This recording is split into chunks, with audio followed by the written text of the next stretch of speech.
everyone, and welcome to ATL Falcons UK. This week, me and Cal are joined by a ton of guests, and we're going to talk about the positives of the season. So we're going to go through all the key players and the people that deserve a bit of a shout out after what's been an absolutely rough season. So I'll let Cal kick it off. So yeah, we're going to start. We'll start with a positive. It's going to be a positive show for everyone. No mention of no depressing stuff, especially from Christian. We'll start with the special teams. I think it's quite obvious who's everyone's special teams will be, but if everyone has any other shouts out for the special teams, just start. So I'll start with Christian. He can start off. Oh, I'll start with Tricky. Actually, he's put his hand up, so he's more polite.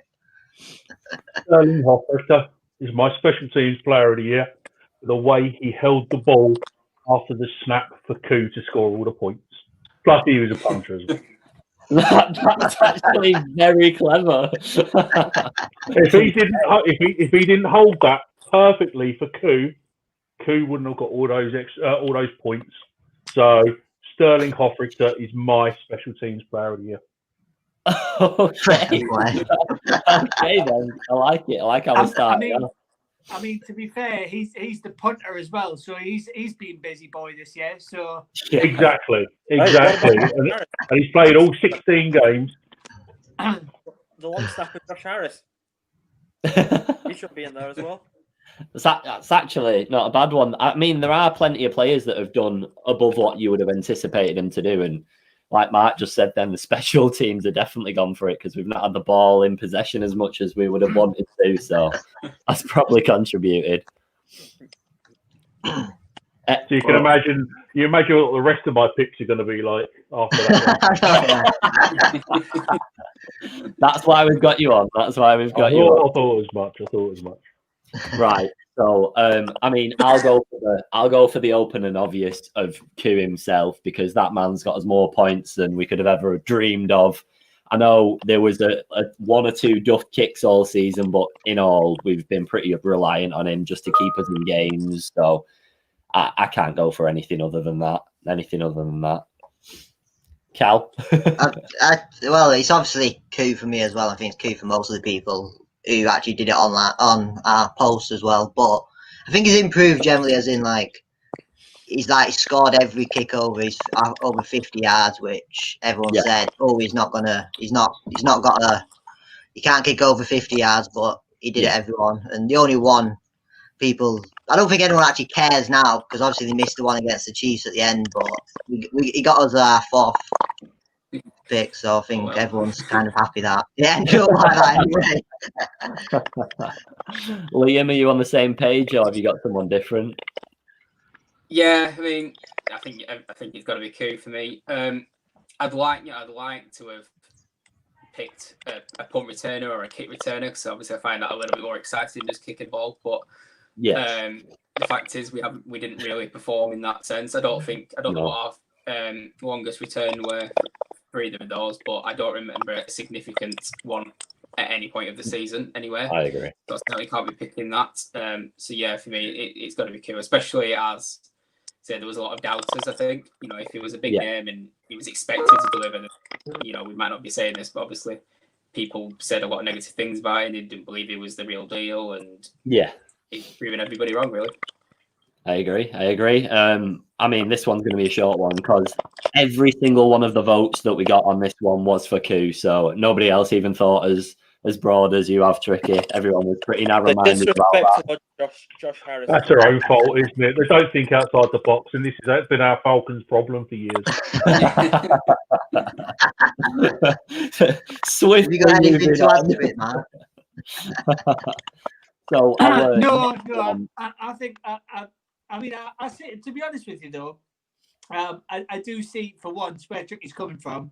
I think this has been a bit of a weird season. I think this has been a bit of a weird season for kickers fucking up, and it kind of making the news. And I think the only time that our kickers really made the news is when people are surprised when he doesn't do it. I think anybody who plays fantasy would have had Koo in their team. So yeah, I can see where Tricky's coming from. I don't agree with him. I think it has to be Coop. Well, there's a first time for everything, so that's breaking news on this show. I think So we've got another 50 50 minutes, so strap yourselves in. Yeah. I think Koo's a good news story as well, isn't he? Cut by the Chargers, kicked out by Patriots, XFL, plodding around for 2 years. Gave himself 3 years to get back into the NFL and got there on his third year. And in his third year, in his first full season, he's a Pro Bowler. So he'd have been my second choice. Yeah, I'll take that. I mean, you can't tell the difference between him and the kicker that's been in the league 10 years straight, can you, at the moment? So I can't. I think I was nervous when we brought him in, obviously after the abortion we had with Tavecchio and what have you. But he surpassed all expectations, really. But as I say, it's thanks to Sterling. But hopefully he's bought him a bottle of beer. Yeah, so it's a good news story. Yeah, absolutely. Our next category is Defensive Player of the Year, and this one's up for a little bit more debate because it depends what you look for in a game. So does anyone want to start us off with that one? I'll say Foy. Foy, safe shout. I mean, as a sixth-round pick in 2018, it was. No one really knew what he was, and he hadn't really done a hell of a lot in limited snaps. But like I say, he didn't have much time to really showcase himself, his full ability, if you will. Yeah. But this year, when alongside Dion Jones, especially since Ulbrich has taken over as DC, he's really shown up well as being one of a few bright spots this year, I'd say. Yeah, I'd agree with that. Tricky. I'm just waiting for your list in case. Dante Fowler Jr. What? Tricky trolling. Because if anyone can convince a GM to part with $40 million and play that absolute bullshit for the whole season, is an absolute player. Surely not a bit offensive. We needed a bullshitter of the year category. No, Christian. It's just fucking offensive. It's not offensive. It's offensive. I like where this list is going. I really do. We're not even halfway through yet. Liam, have you got anyone else in mind? Or go on, Mark. I'll have to go with AJ, just purely because of the fucking dirty abuse that poor kid got. When we took him in the first round. Everyone was like, "Oh, but he got burned by this guy," and in the fucking, the chicks the championship. Yeah. Bullshit. Only got torched against LSU. It was so. Yeah. But it was so and it was kind of so disheartening from the beginning for me, because don't get me wrong, like we all know, Thomas Dimitrov can make some fucking bad mistakes, but from the beginning he was doubted. He was borderline fucking abused from the beginning, and actually throughout this whole year, I think he's given a really, really strong account of himself, and I think he's his own shadow for God knows fucking how long a quarterback. I don't know. I think it was a really bright spark, and for me, I think he deserves a bit of credit. So I'm going to go in. I'll take that one. I definitely see where you're coming from, because, like you said, we were linked with cornerbacks all the way through the draft last year, but he was never the one that was mentioned. And when that happened, everybody just ripped the shit out of him, and he's proved us all wrong. Whether he got off to a little bit of a slow start or not, when you look at him now, he doesn't look out of place in the league now. He's not perfect and he's not the finished article, but compared to I what. think when you're getting peppered absolutely every game, like when our defensive line isn't doing the job it should be doing, and he's getting absolutely peppered every game, I think he's taking probably more. The ball's going to him more than anyone else on the pitch, and I think overall he's shown what he can do, and all he's going to do is improve and improve. Yeah. What I like about AJ is that after that national championship game in the scouting process, and I don't know what anybody else thinks. Oh. All he was going on about, all the questions that was being asked. Why did you fuck up against Jamar Chase? He went, I had a bad game. That's on me. Yeah. He accepted he was at fault for his mistakes. And that really impressed the scouts and GMs that he was someone who could make mistakes and then learn from the mistakes. And I think that's shown this year. Yeah, I agree. The fact is, obviously, they picked on that particular game. Obviously, that didn't go well for him. But every single player that season got burnt by Jamar Chase. So it wasn't the only one. It wasn't like you just pick a one guy because he's the only one who couldn't cover him. Yeah. Nobody could cover him. It's just that it happened to be, obviously, the highlight game of the season. And like you said, he probably could have done better than he did it. But I think that may have helped him this season. It gave him something more to prove. Yeah, I'd agree. With that. Yeah, I do like the AJ pick. But I went for Foy as well, just because. Yeah. I like that. That more unexpected element of it. Don't get me wrong. I think AJ's done well from that point of view as well. It's not often that a rookie's expected to come into the team and be the best quarterback we've got, because that's actually what it was. Like usually you're coming in and you may be the third string, second string guy in terms of order of experience and quality, but he came in and automatically looked at everybody else that we had and went, he's probably the best one we've got, and he's a rookie. But Foy just stood out for me on the defensive side of the ball just because of his aggression, obviously the way he was forcing some footballs. Pass coverage, he showed he could do a little bit of that. Yeah. Tackling, he pretty much covered all bases for me in the role he's expected to play. So I thought that was really good.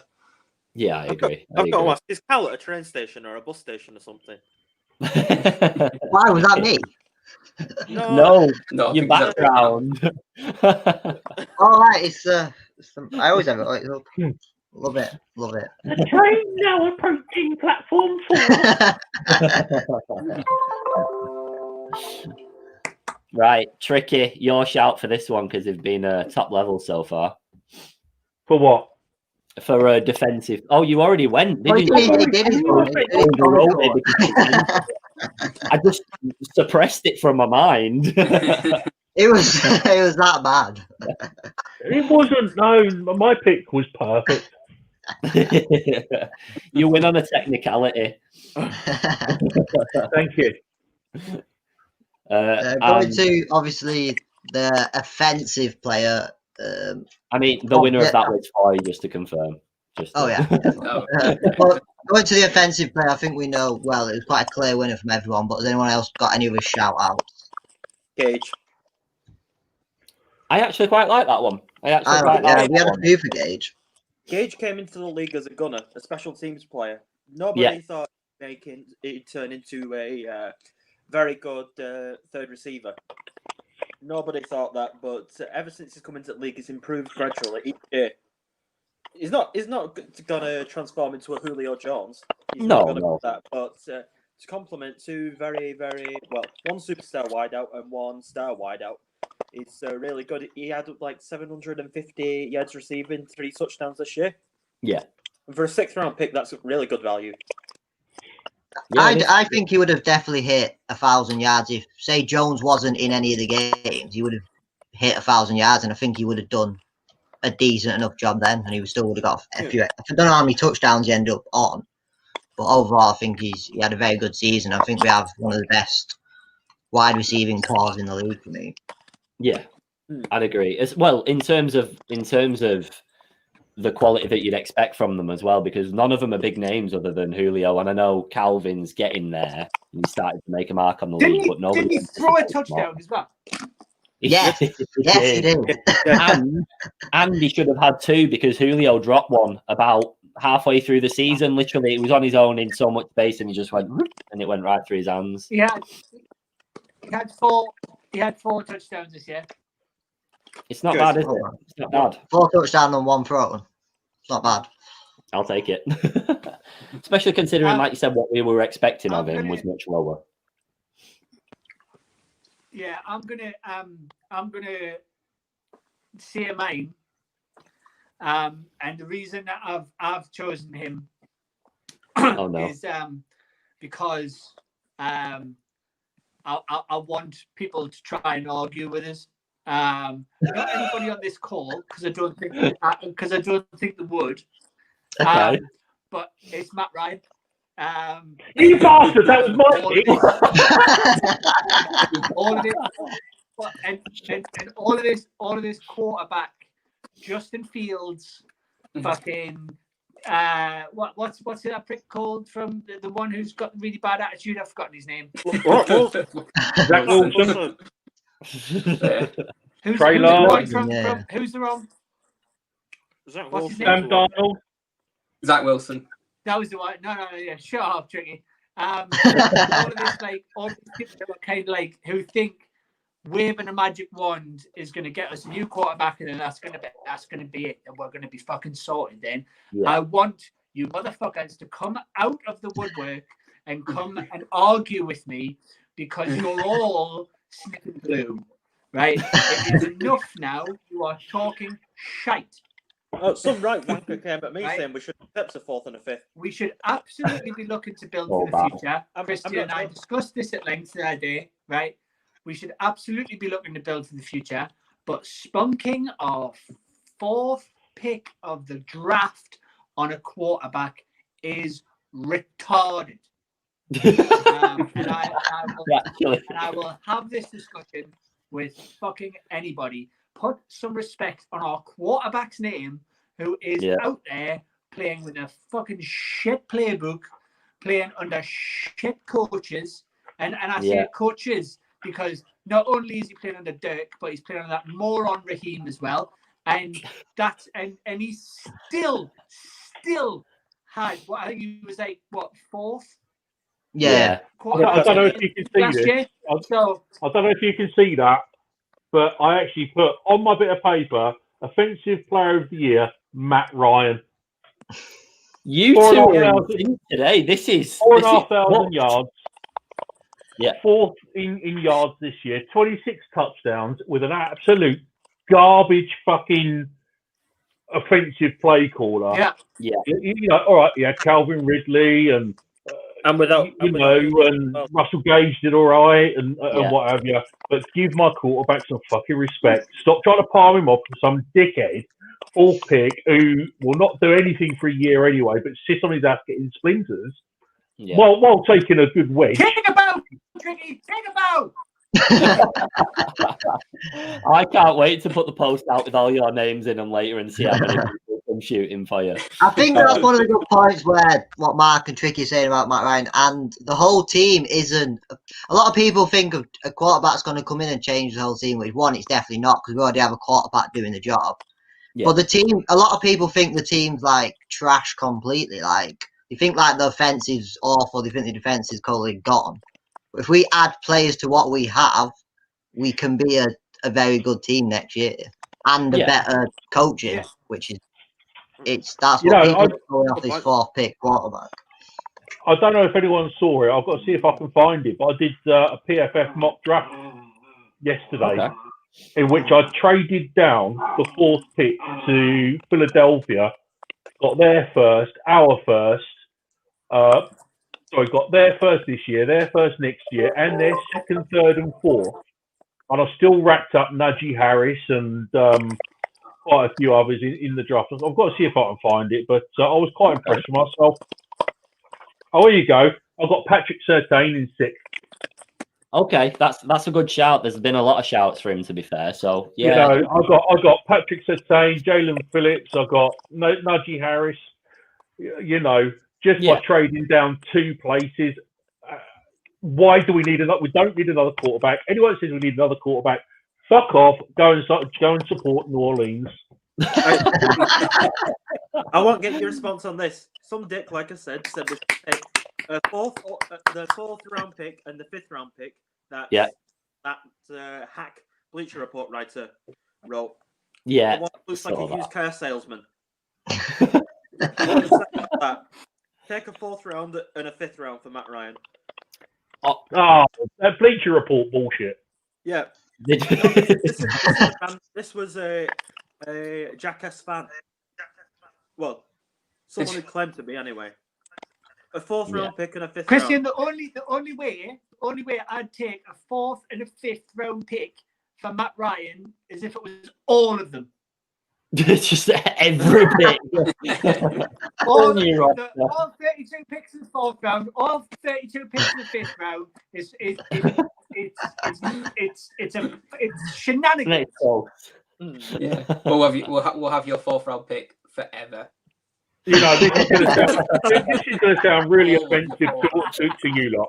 This will sound really offensive to you lot, but you know, he's 35 years old. He's still playing at that level, still getting those yards, and he's not even mentioned in the same breath as fucking Noodle Arm over at the Saints. You know, he's fucking revered. He's nailed on Matt Ryan's a nailed on Hall of Famer. But Drew Brees, he's this, that, he's the other, you know. Yeah. Oh, I'm getting really angry just thinking about all these people who want to have quarterback ever out the door. If you let Rivers in the Hall of Fame, you have to let Matt Ryan. You can't I'd agree. And let in the other, in the other in. Yeah. I think the same applies for Big Ben as well. Matt Ryan has typically been better than Big Ben, but Big Ben has 2 Super Bowls. One was lucky to be drafted by a great franchise, and one was unlucky to be drafted by the Falcons. Well, that was pretty much going to be my shout then. When you base a quarterback off how many rings they have on the fingers, you're basing them off what team they're playing for. But the Falcons have never had a chance like that. Nick Foles is better than Dan Marino. By that logic, Nick Foles is better than Dan Marino. That's how ridiculous it is. It's fair enough. This is a problem with a lot of the fan base, though, isn't it? Like, if you put on, everyone puts like, trade. I don't want to get into the draft too much now, but if everyone's like, trade Matt Ryan, but everyone knows the cap space is absolutely kaput, like, but no one understands it. People are still putting it to us. It's just like it don't make any difference. If you can't do it, get over it. Don't mention it again. Oh, this is meant to be a positive show. You're ruining it. You're pulling me down. Right. Positivity. The winner. The only ring Drew Brees deserves on his finger is this franchise is showing that it'll make the call now. Like, you know, I mean, we took the hit on Beasley, we took the hit on Trufant. You can't kind of say that blank won't take the hit if it's right for the team. Yeah. But, I'd agree. You know, trading Matt Ryan's not that's not going to make the team better. Do you know what I mean? You're just going to put and I'm going to try and keep this as positive as I can, but like just put it, and I'll use Joe Burrow as an example fucking repeatedly, right? You put a rabbit in the fucking headlights and that rabbit is going to get fucking run over, right? Because that's what we have right now. We have an O-line which is weak as pheasant piss, right? So unless we fucking address that, right, all we're doing is we're just going to yank some poor little piss weak kid out of college and put him in front of 5 massive blokes that probably haven't even seen their own genitals in a good couple of years, and just get them guys to fucking race towards it. Like, I'm sorry, but it's you know, all you're doing is just putting some young kid in danger. It's wrong. Yeah. And I'm not having it. It's you know, at the end of the day, Matt Ryan got 4,500 yards, and he couldn't even be kept fucking upright. You know what I mean? I mean, he had a fucking defensive lineman in his face nearly every pissing play last year. Yeah. And he still got 4,500 yards. You know. 41 times. Again. In the top who's sticking around with it? Fucking Windows. Those teams made the playoffs. That's an interesting fact for me. Of the top 5 sacked quarterbacks, only one of those 5 teams made the playoffs, and that were the Seahawks. Russ Wilson. Yeah. And even then, they were eliminated in the wildcard round. Yeah. The first thing you've got to do, it's a known fact, the first thing you've got to do is keep your quarterback upright. You can't keep him upright. You're going nowhere. And the fact we couldn't keep Matt Ryan upright and he still finished 4th in yards just shows what a good quarterback he is. I don't fight me, Britt. Come on, I'll meet you outside anywhere you want to go, anywhere you want. I'm a fat old bastard, and I'll still take you on.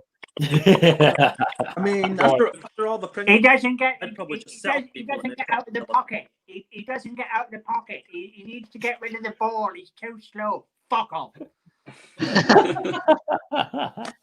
And the winner of the Offensive Player of the Year is Ridley.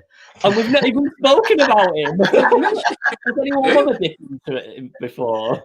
I mean, anyone brave enough to fight Mark, Tricky, and myself would either end up being flattened to next week by Tricky, squashed by me after all the Pringles I've eaten, and Mark just thrown through windows, probably. Are you making generalisations about Mark's region? Oh, bye, Mark. No, look you done now. He's upside down. Oh. No, I'm not. Yeah. Oh, yeah. Calvin Ridley was all right this year as well. Sorry about this, boys. My connection is absolute arse. It's fine. It's fine. But anything, if you go, everyone when on the votes wise, it was like Ridley was clear, and obviously you speaking about Matt Ryan. But does anyone want to say anything about Ridley and how good he was and how good he can become? And basically, outstanding. You were outstanding, and no way to say anything else. I mean, I think he was top 10 in yards.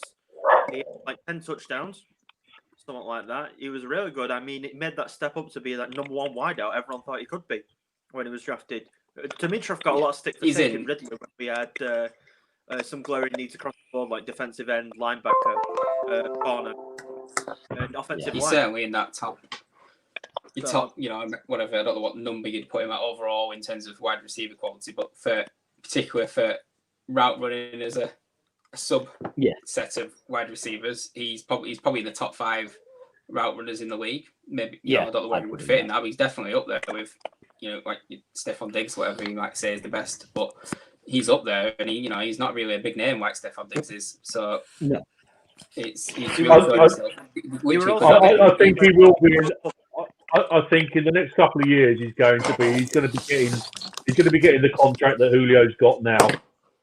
Julio's obviously on the wane now. 9 games last year. I could see Ridley getting 2,000 yards within the next 2 years.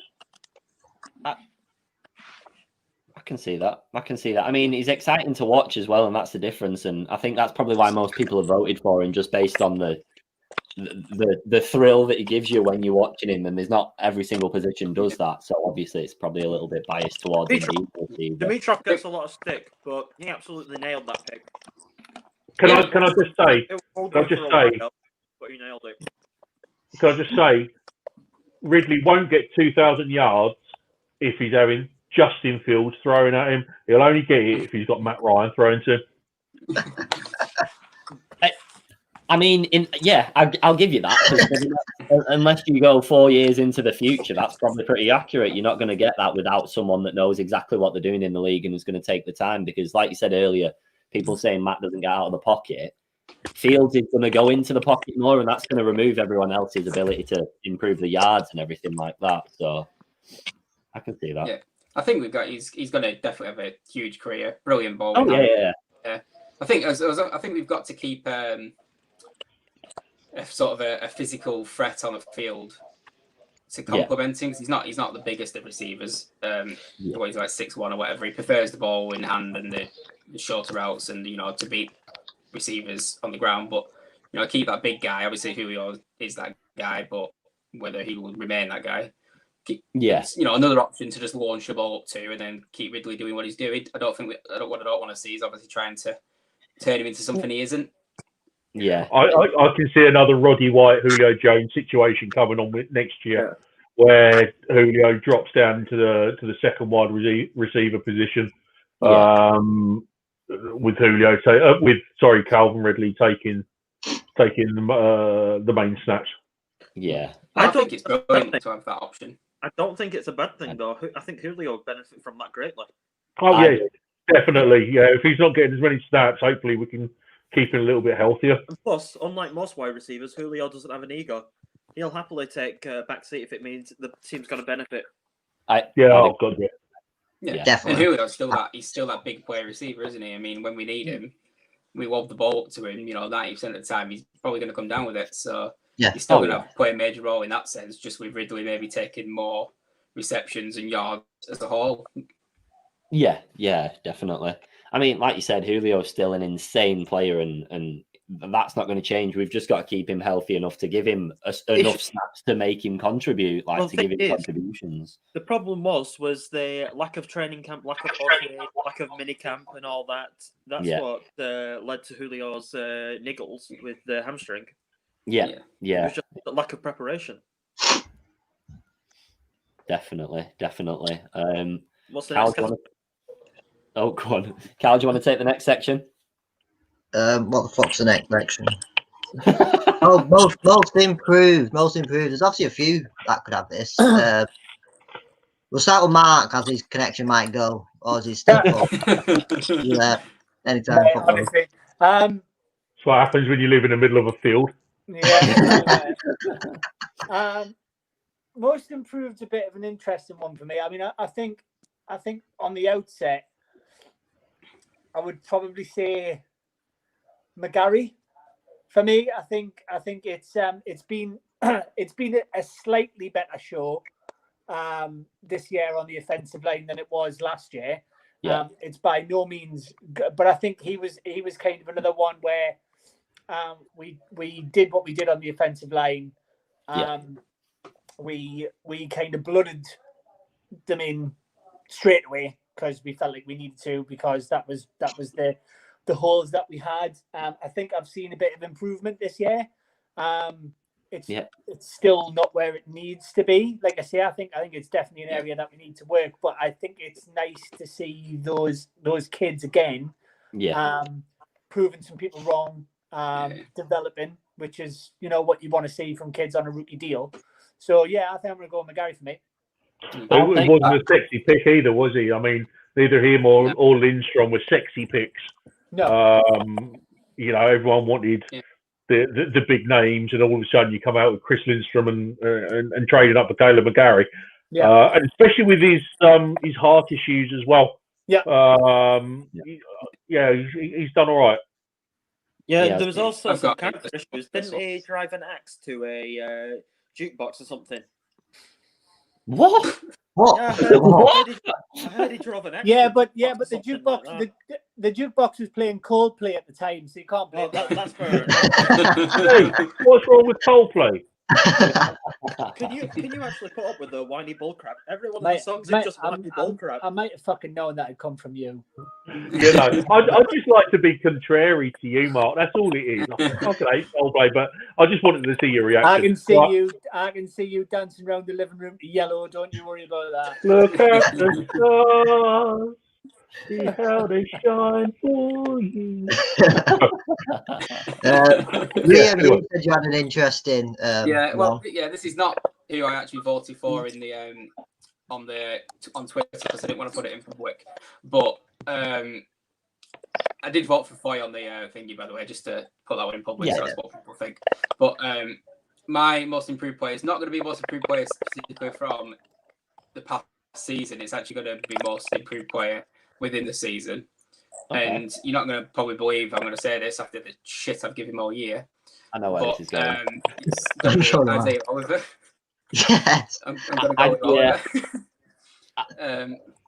I'm glad you didn't put that one on Twitter. At one point, but he did a lot. Well, obviously when he got into the slot, and he did a lot better in the second half of the season. Whilst he might not have got to the level where you would say he was a good player, we won't go that far. But he improved and he got a lot better. And at the end of the season, I didn't hate him half as much. When your most improved player still isn't a good player. To be fair, I don't think it's hard to improve from being about as useful as a chocolate tampon on. He went from absolute being a kind of a half competent player by game 16. But I see where you're coming from. He did stop being quite as useless. You are right. Oh yeah.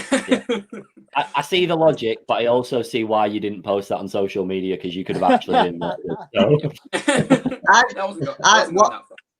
on the voting, a few people, we had a good point and voted for Ridley as well. Obviously, Ridley was very good last year and good in his rookie year, but because Jones has been injured, he has stepped up and he's most improved in that point as well, because he's stepped up. He's took what Jones was been doing for many years, and he's got his yardage and he's got his touchdowns this year. So I think it was a good shout out. No, I'm not having that. Okay, go on then, drop yours. He would have, he would have had the similar yardage last year if Julio weren't there, and similar amount of yardage the year before if Julio weren't there. So he's just playing at the same level all the way through. He's playing at a high level. I don't think he's improved. He's always played at a high level. He's just had more of the targets this year. He's just had to step up a bit more this year. I think that's kind of, and God forbid I fucking say this again, but I know where Tricky's coming from, because actually he's what is happening? He is still playing at that very, very high level. I think stepping up into WR1 is we kind of look at it and go, oh, well, he must be doing more work. And actually, his yardage, he's not. But at the same time, he's still, he's still making a nuisance of himself. He's still playing. He's still like running the right routes. And I think, practicing with Julio Jones every day. And Julio was obviously still doing that coaching piece while he was injured. I didn't really go, oh, Calvin Ridley's improved. I still, when Matt Ryan steps up to throw that ball, I'm now going, it could go to Julio, it could go to Ridley. I'm happy with either choice. Yeah. Because I know they'll both put it away, if you know what I mean. Yeah. I mean, I think Ridley could have been WR1 last year, and I think he could have been. I think he would have been WR1 in half the teams in the NFL last year. Yeah. How he got snubbed from the Pro Bowl is an absolute. It's a disgrace. Politics. Personally,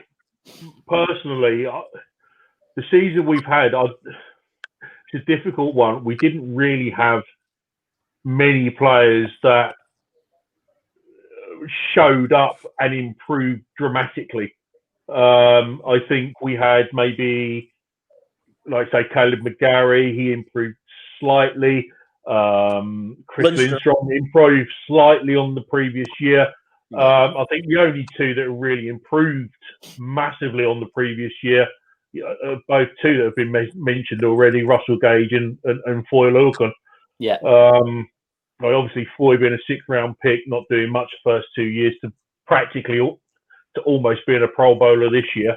Yeah. I think I think that worked. I can see why most people would have gone for him, to be honest. Yeah. Because no one really across the whole 53 has made a dramatic improvement, bar those two, really. I've got one. Hayden Hurst.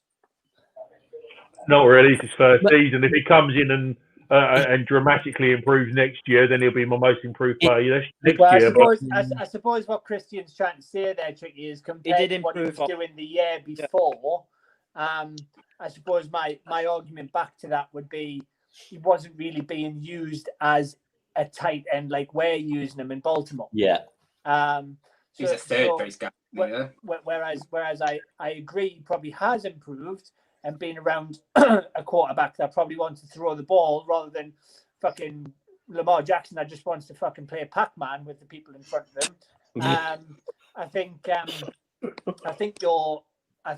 Christian's right. I think he has improved. I certainly wouldn't put him in the same level of improvement as some of the ones that have been mentioned, though. The way I see it, though, we can't see how he's improved because we don't know how he played in Baltimore. He was TE3 over there, so and like Mark says, it's totally. And they just used tight ends as blockers in Baltimore anyway. Yeah, exactly. I think if he'd have been in Atlanta last year, he would have played the same level as Austin Hooper, and he had the same targets, and he would have had the same similar. Well, he has, hasn't he? He's proved that this year, and I think the 2 years would have been very, very similar. In Baltimore last year, in Cleveland, so He had 349 yards and 2 touchdowns. He's had 26 Yeah, more. but that's because he got himself injured and Mark Andrews steps up. Yeah, He wasn't even Hurst Nick wasn't Boyle even was the the second blocking choice guy in Baltimore No. last No, it year. was Doyle. It was Nick Boyle. Yeah, because yeah, they Boy, run yeah, the ball Nick a lot. Boyle and Andrews ahead of him. So he was a bit of a utility player because obviously they were a bit more of a traditional tight end, should we say, and he was a little bit different because he brings that speed. Yeah. So they used him like that. So obviously, as soon as you becomes a tight end number one, he shows. They don't even use their fucking wide receivers like that. No. No. I mean, okay. When we traded that second round pick for him, I was fucking delighted. I mean, I saw people out there absolutely bitching away. Why are we giving away that second round pick for a third? You know, at the end of the day, it was a first round pick. In that year's draft, there was no tight end. We needed a tight end. There was no tight end in that draft we would have got who would have played the same level as what Hayden Hurst or Austin Hooper would have done. So I think we've got a first round talent with a second round pick. Well done, Thomas Dimitrov. I don't think we've used him correctly, but he's for a tight end. His athleticism's quite freakish. He can really shift. Yeah. And he's got good hands as well. Going like that. I mean, wide receiver in a tight end's body. That's what describes what he's like. He's got that sort of speed. Yeah. Yeah. I think next year. Yeah, we go, Cal. Same point. If we use him, when we used him this year, you can see what he does. But obviously, when Cotter fucks off and we have a new offensive coach, I think when they see Hurst and they know what he can do, if we use him more, he'll be massive next year. We will. I think contrary to that point, I think what we need to do, whoever the next GM is to look at a better blocking tight end than Luke Stocker. Yeah. Because I haven't seen a man beg a career like that man has for quite some considerable length of time. Because I'm still not quite sure what the man does. Because he's not a blocking tight end. He's just a really big guy that seems to meander around the field. So I think Hayden Hurst really absolutely will progress. And my concern at tight end is more what we're doing around that kind of blocking tight end role. Yeah. I'm very disappointed to see today that we lost Jared Pinckney. He signed a futures contract over at Tennessee. I would have liked to have seen him kept on. You know, I mean, they must have seen something to flex him for the final game. Oh, he's inactive, but you know, flexing him for the final game and then just letting him walk out the door is bizarre because I think he had more of an upside than what Jaden Graham had. I think. Obviously, I've got more fucking upside than Luke Stocker. So Depends which way you're lying down. Mate, I'm the same fucking size either way, so it makes no difference. So yeah, I'm a bit disappointed with that. I think Hayden Hurst is going to be one of our most improved players next year. I think he's going to get more targets. He's going to get more touchdowns. Same with Austin Hooper. His first, because don't forget, realistically, this is Hayden Hurst's first full season in the NFL, playing in the position that he plays with the scheme that he's always played. Yeah. You know, so I can only see improvement for him next year. We've had a lot more good shouts than I thought we would for this category, so it's been quite a good one. I think it's fair enough to say that there's about 5 or 6 players that deserve a shout, but I don't think you'll be shocked to know that Foy won the votes again for the second time. But I can see why, like we've all said, this is a big vote. Stop the count. Most improved player. Yeah, all right, Christian Trump. I love it. Going on to the next award, that is Rookie of the Year. This one, there is actually a close second shout behind the winner, but I'll let you all go for it first and see how Marlon Davidson. He beat COVID. He beat COVID. He beat COVID. More wins than we got in the rest of the season. So he doesn't exist. Does not exist. I think it's between AJ and Mikal for me. Yeah. I voted for Walker. Yeah, I've gone for Walker. Yeah, that's fair enough. That's fair enough. Is Just there because anyone I like the lower, just into it? I like the lower round unexpected guys. You know, the guy, Yeah. the rookie who he wasn't picked in the first round, but did maybe, you know, what a first round they could have done, sort of thing. Obviously, AJ was brilliant and absolutely deserves the point he said he got, but obviously he was a first round pick, so it was more expected of him. Wow. Yeah, true. That's exactly on my bit of paper. Is exactly the same thing written down as you have, Liam. Yeah. You know, fourth round pick, not expected, limited snaps, behind Dion Jones and what have you. I thought he was excellent this year. Yeah.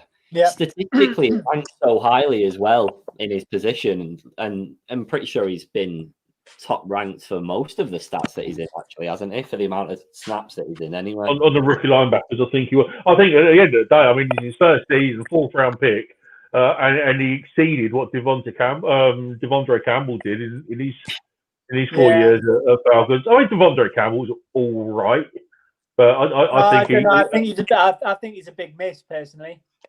Yeah. I think, he's just Walker just looked like he had a really good attitude on the field as well, and I like to, you know, I like to see somebody who doesn't, who fights for the position, and you know, he sort of we slipped him in there, and he were automatically a starter maybe when he didn't expect to be, but he didn't just sort of go, oh well, I'm a starter now, I can just ease off. He still worked to prove himself, and I always like that in a rookie. Yeah. Okay, that was pretty easy discussion wise. I don't think we've got any more shouts in there. No, Cal, that was the winner of that one. Well, obviously AJ was quite a convincing one, but Michael had quite a lot of votes, and like what everyone's mentioned here is quite understandable. I think our linebacker core is quite good, to be fair. I think we'll probably add one more maybe this off season, but I think he'd be good going forward. And I think we need two more. I mean, we've got behind Leroy Reynolds and Edmund Robinson. Behind the three linebackers, I think we need. I can't really see much behind the first three.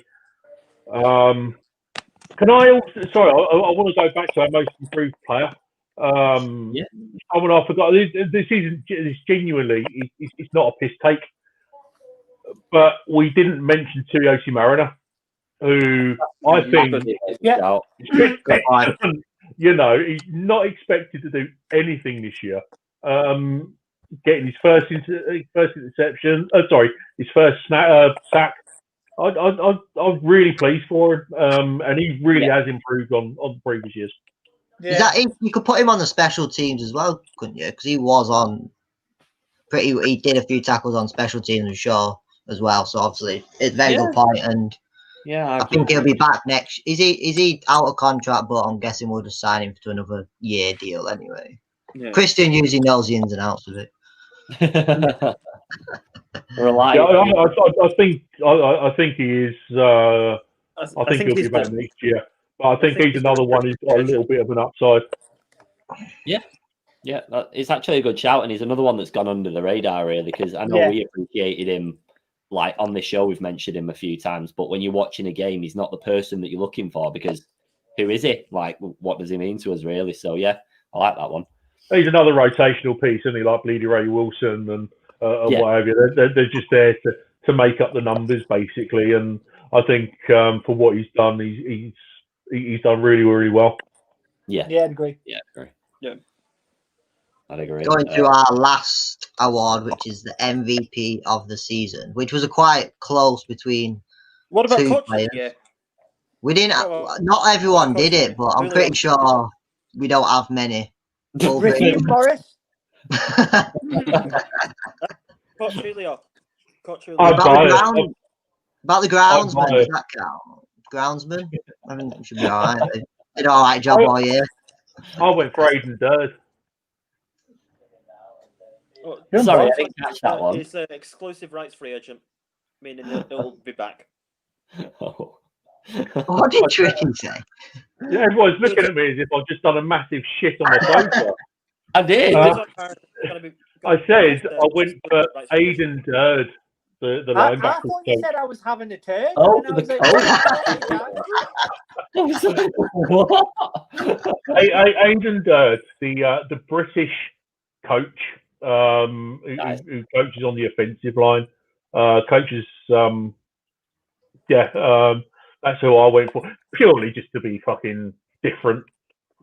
I'll take it. I'll take that. To be fair, we've not really got a proper result for that because so few people actually had a coach that they could say they liked enough to vote for. So, for some reason, Dan Quinn is a free agent.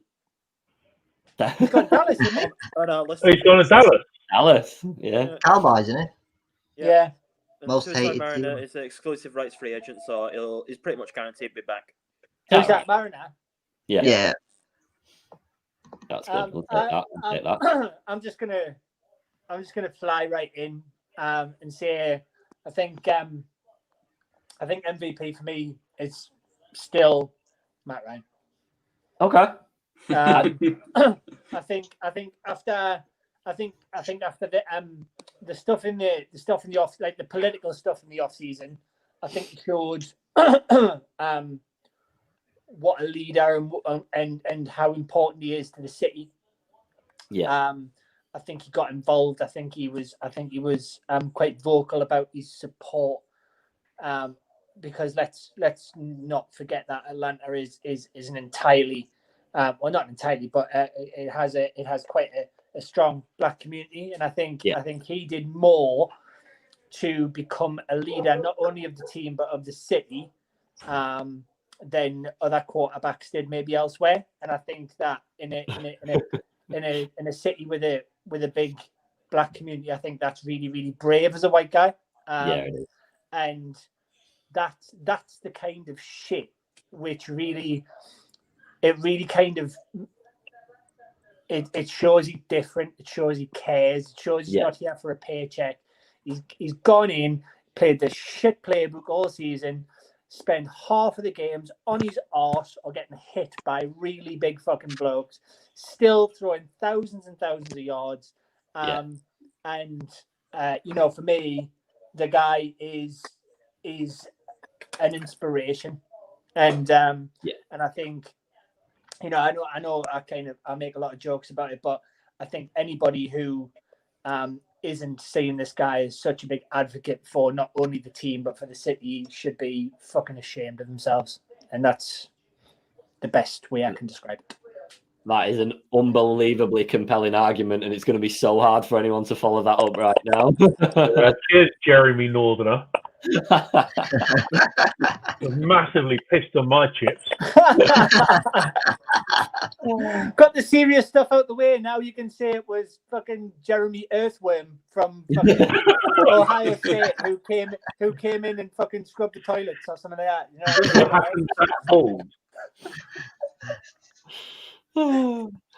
Has anyone else got any shouts? No, I'm bored now. I'm tired.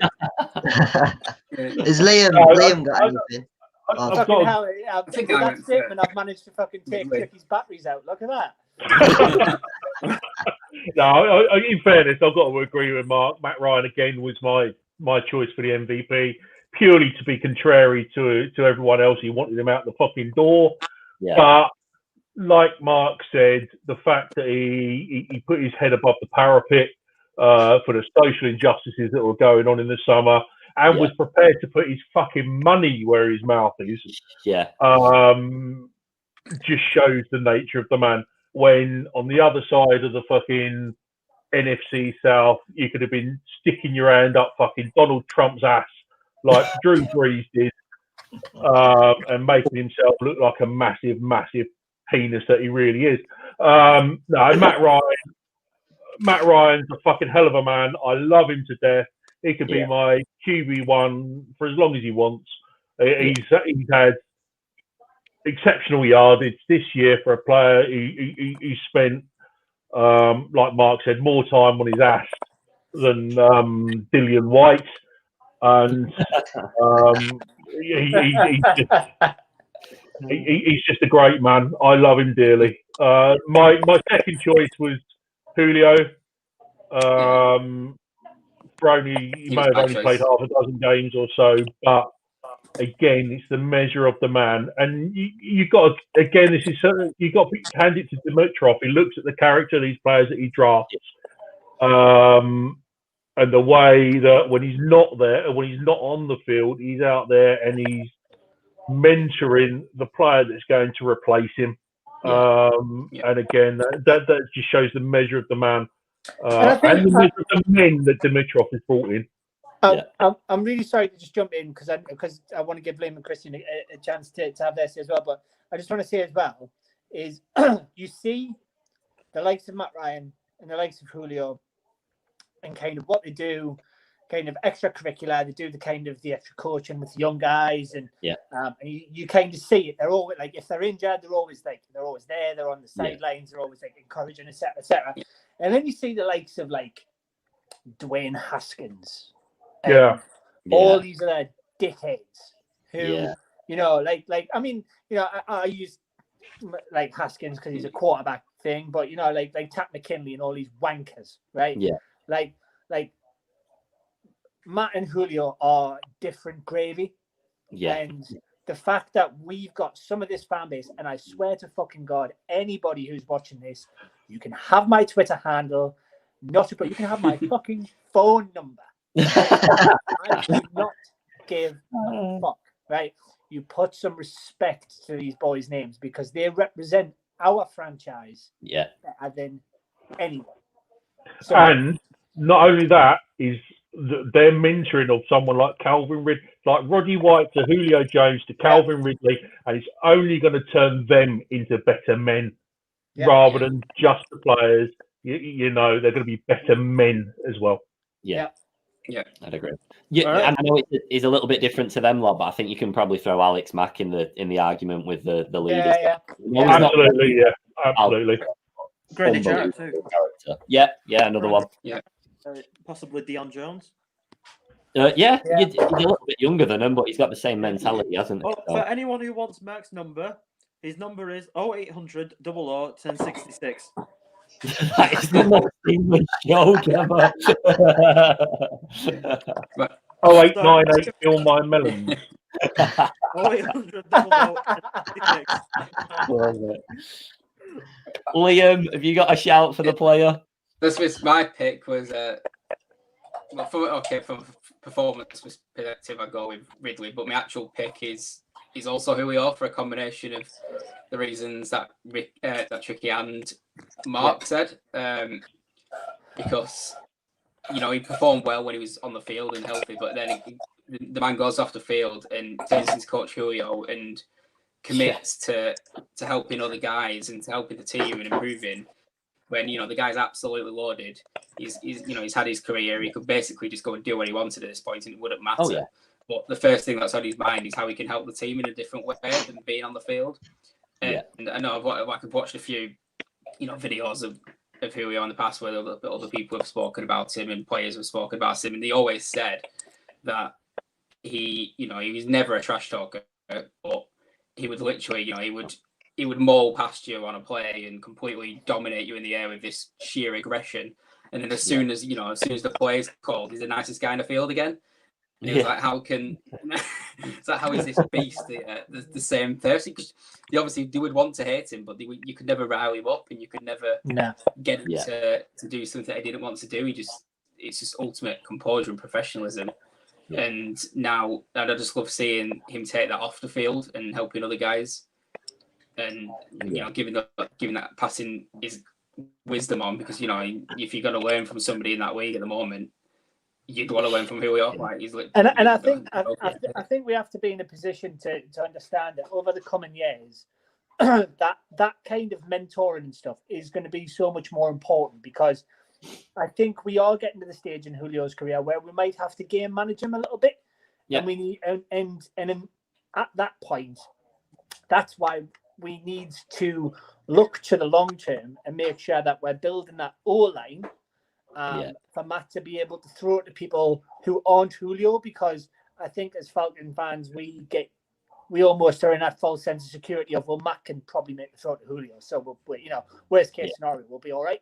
And I don't like the thought of it, but we are moving into that world now where, you know, we're going to have to start game managing him, because otherwise, if we don't, he's going to keep getting these injuries with 3-4 games to go, and we're going to be without him, and then that's going to end up being our weakness. So, you know, I think that's another reason why we kind of have to start appreciating what we got. Yeah. The thing is, we have done really well to have the stability that we've had it in regards to the quarterback position.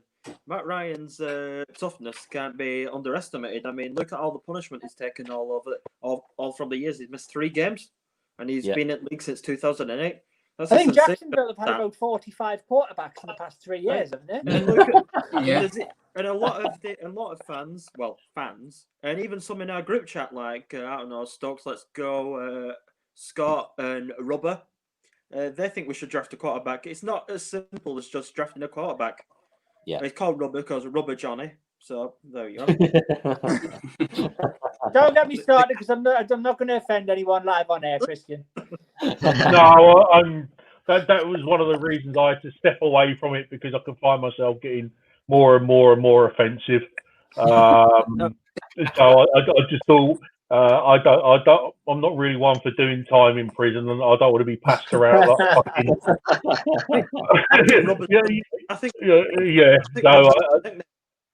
That's one of the reasons. That's one of the reasons I sort of stepped away from it, because people were just being dicks, basically. You know, they'd love you in prison, Tricky. Aren't they? They'd love you in prison. So with my ass looks like a face. Oh no, my face looks like an ass. Get more abuse than mine in there, you would. I think we as a team, we've been incredibly lucky, even looking at the back office in the stability we've had over the last 12, 13 years. Dimitrov, Matt Ryan, Julio, you know, we've been very, very lucky. Drafting the players that we've drafted most of the time have worked out. I think we can all agree, Tricky, and me and you've had this conversation before, right? I think for the most part you're absolutely right. You know, the front office actually haven't all in all been that bad. We've just made really fucking bad coaching decisions. And at the beginning of this season, I said, look, if Dan Quinn's the hill that Thomas Dimitrov wants to fucking die on, let him die on it. Yeah. But I think that's why, and kind of going back to the theme of this show, we absolutely need to be positive about what's coming up, because such a dramatic change doesn't really come around in franchise history very often. And we've got the opportunity to make right decisions. Now, I'm not saying for one moment that we're absolutely, definitely 100% going to make those right decisions. But what I am saying is, Jesus Christ, it can't be fucking worse than what we've got. It can't. So let's look at what's about to happen in the best possible way. Yes, there's going to have to be some front office wizardry, but ultimately, you know, this is why these people are about to get their jobs. So, well, Terry Fontenot looks nailed on to come in, and he's had a fucking great background, doesn't he, at the Aints, with the way they manipulate their fucking cap space. So well, he is, but he's leaving them 80 million in debt. So I don't know what that says about him, if I'm honest. Yeah, but that's not him, is it? But I'm not. That's not him. That's not him, though, is it? That's more Loomis. Exactly. Yeah. So. Okay. I love it. You can go die on that hill, Christian, if you want to. I'm just a little bit cautious. You know what I mean? The fact is, I don't mind. I wouldn't mind being 80 million in debt if we're competitive at the same time. Yeah, that's true. That's true. Yeah, I'll give you that. I think they should get rid of the salary cap. I mean, the Premier League. Oh, that's a discussion. No. I mean, the Premier League's not that, like, overall, it's not that competitive every year. It wouldn't. This is why I like the NFL, because it's, even though so many teams that haven't won the Super Bowl, a lot of teams, it does change every year. The 49ers a couple of years ago were trash. Then they finished on 4 for 12. Then the season after, they was in the Super Bowl. I love that, and that's because of the cap space, how it works, I think. Yeah, I think the cap should have some exceptions, like, I don't know, with Premiership Rugby and Rugby League, how you have those murky player slots, so they don't count towards the cap. But so, like your Matt Ryans and your Julios, you get like a not special. necessarily, but because every team had just paid the quarterback like 100 million or something like that, so you got to make an exception. No quarterbacks can be your murky player. So what about getting wide receiver and like covering up paedophilia? I mean, half in your cap space for that. I'm going to use that video. I think 2 murky play slots is a good idea, to be honest. I really do. I see the method. It's your idea, Christian. Anyway, back on track a little bit. The winner of that, Cal, was me. Ridley. With 2 like 5 behind. What we're talking about? Fraud. That must have been from the Justin Fields brigade, was it? Vote of fraud. But yeah, it was Calvin Ridley, and you can see the amount of touchdowns and yards he's achieved is very good, and he's very aesthetically pleasing to watch. So I think overall this fan base obviously is so divided at times. I think we just need to sort of look to the future as in we're getting a new GM, we're getting a new head coach. We've still got players there who can get us into the playoffs without a doubt, and it's just I think it's more of an exciting time. I think next season there's from me, I think there's a bit less pressure because this year I was expecting 11, 12 wins. I'm not going into next year thinking I don't want that, but I'm going into next year saying we can easily get 12 wins with the team, and if we draft right. Every Sunday supporting this franchise is like Captain America. I've heard it all now. I'm not joking.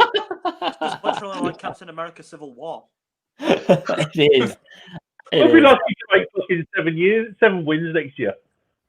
We've got 2 or 3 years of rebuilding under a new head coach. Let's just say we've got to aim for progression. Look, you know what I'm like, right? And I come in every week and I always go, well, I can feel it in my loins, boys. We're going to win this, blah, blah.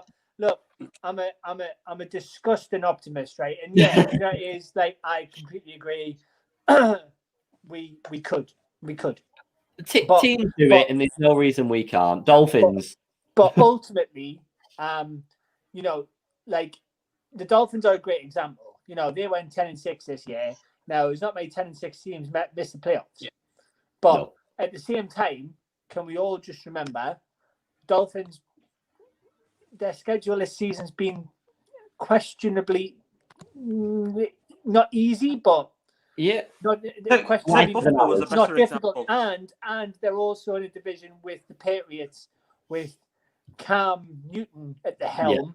Right, and that's all I'm going to say about that because I've had me say about how useless that prick is. But what I will say is that you're a victim of circumstance, right? So if we get an easier schedule next year, we can get 10 wins. That's it. Again, doesn't necessarily mean we'll make the playoffs. Yeah. So what we need to look at for next season and try our level best, rather than go balls to the wall and say we're going to win the Super Bowl, is to say, look. New coach, new front office, new team, new GM, etc., etc.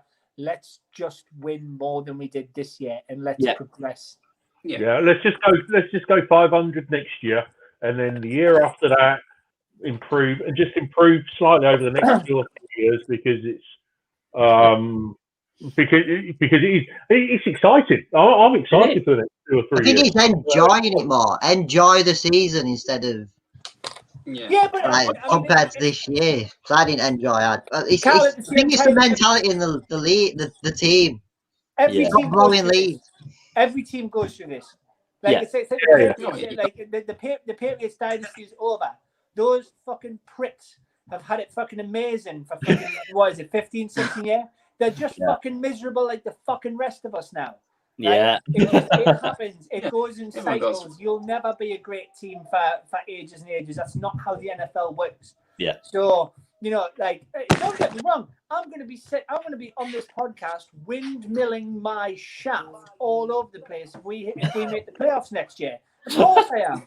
But, and you're right, we should enjoy it. But unfortunately, it's part of the course. It's just the sport. It happens. Do you know what I mean? Yeah. There's no one nearly pulling the head off it more than I am watching Cam Newton getting sat on his arse every fucking week. It's fucking glorious. But especially that he's in a Patriot uniform, because I hate the guy and I hate the fucking team.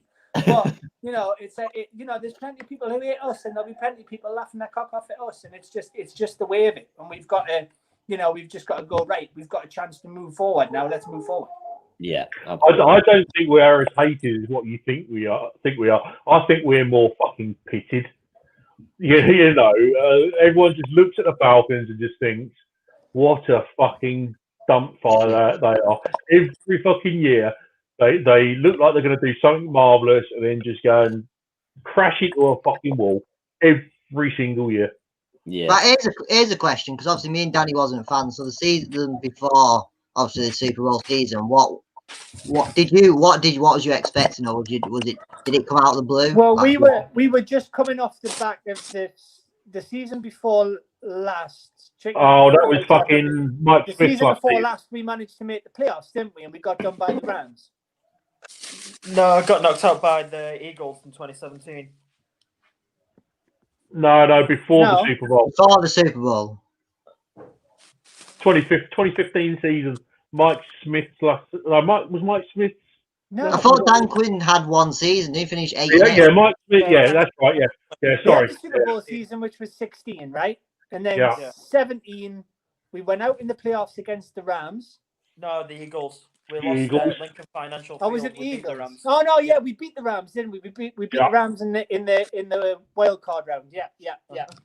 Because everyone was expecting us to get done, because the Rams were the ones everyone was sucking off at the time, weren't they? Yeah.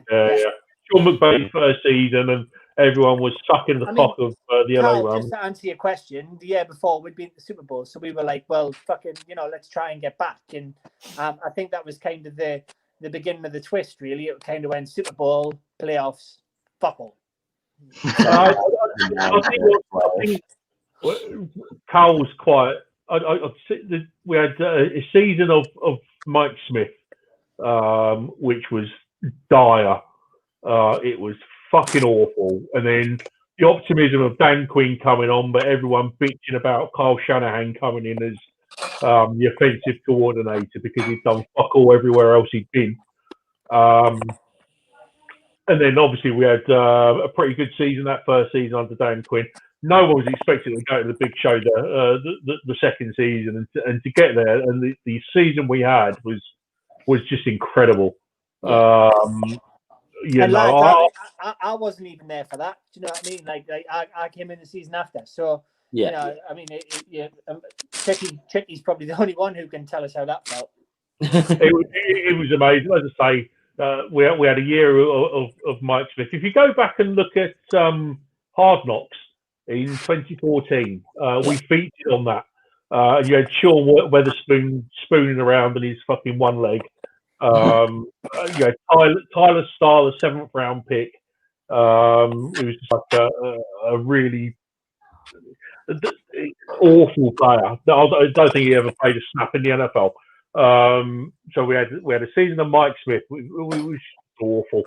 But yeah, Dan Quinn coming on, and that first year it was good because it was a new broom, and this is what we're going to get next year. We're going to have a new broom next year. So you're now going to feel how I felt our first season of Dan Quinn came out. Yeah, absolutely, yeah. Well, that's what you said. It is exciting. We've only been fans for 2 years, and I'm excited. I'm optimistic about it, and I'll probably just try enjoying it. And the only doubt, it's just fuck it. Why not enjoy the ride? I think the whole purpose of this show was to pull the positives, because we've spent all season talking about how shite we've been, what the coaches have done, and everything like that. But then you put a show together like this, and how many positives have we pulled out? How many players have actually overperformed compared to what you wanted them to? How many players have got the potential to be even better next season under coaches that actually know what to do on the field? So I think we've got a lot to look forward to. But like you said, Vicky, we just got to take it slow and accept as long as we've got more than 4 wins next season, then we've made an improvement, and just trust in the process a little bit. Right, Yeah. guys, I've got to blitz because my kids are doing something. It's all right. We'll wrap it up. That I feel is going to require a slap. So I'm going to have to catch you in a bit. All right, but thank you very much. No, see you later. Amazing. We'll wrap it up. You all soon, yeah. Thank you for coming, mate. Thank you. Cal, do you want to run through the winners again just one more time of the awards, and then we'll call it a night and get ourselves out of there. So obviously, special teams was obviously Koo, quite a clear one. Defensive was Alukan and Grady just behind. As I say, defensive. Offensive was Ridley, with a massive shout out to Matty Ice. Most improved was Alukan again, but Gage was like a few behind and quite understandable with the season he had. Rookie was AJ, but Michael had a massive shout out. I think with being a 4th round pick, like everyone mentioned, I think he deserves up there. And I think next year he'll be one that could even prove even more. And then the MVP was obviously Ridley in performance wise, but like Tricky said, like Mark said, like we've all said, Matt Ryan, Julio Jones, just deserve everything they want, basically. Yeah, absolutely. And I think that's why we'll call it a night. It's been a good show for a change, nice and positive. So we're going to try and keep that into the off season. Obviously, we've got Super Bowl and stuff coming up first, but thank you the season's already finished. For me, the season's already finished. So, I haven't watched any of the wild card. I haven't watched any of the playoffs. Not interested. Season's done after the Chiefs and what have you. Fuck it. Yeah. Not interested. Not even the Super Bowl. Not even. No, not interested. I'll wait until April, and then free agency. That's when the season starts for me. It finished as soon as we lost that last game. Job done. Yeah. Moving on. I don't give a fuck how the Sasquatch fucking dickheads get on. I'm quite happy in the own little world. Don't care. Not interested. It's a long off season, but it doesn't matter, does it? It doesn't matter. We've got a lot of news coming out every day about our team, Matt. So we're still in the game, aren't we? So the positives are it looks like our new GM has been chosen. I think that'll be announced as soon as the Aints are out of the playoffs. So hopefully on Monday he'll be announced. The new head coach looked like it's almost nailed on to be one of two. So that's exciting. And then they're going to be we're going to go for I think like I said, we've got 31 players really plus the draft. So we'll have 40 players for moving into the next year. So it's going to be exciting to see who we bring in and what we can do. Exactly. I think that's actually a perfect note to round it off on, really, because I couldn't have put it better myself. So thank you for coming back to us, Tricky. It's been a while. It's been a few shows without you. I've enjoyed it. It's good to be back. Yeah, good to be a positive show as well. Thank you as always as well, Christian, for the inspiration behind the show. We'll give you credit for that one. But thank you everyone for watching. We're going to call it a night now and let us know all of your takes on what we've said throughout the show in the comments under our post on Twitter, and hit subscribe if you liked it as well, because we're so close to 200, which is fucking awesome. So thank you everyone. Cheers everyone. Cheers everyone. Ooh.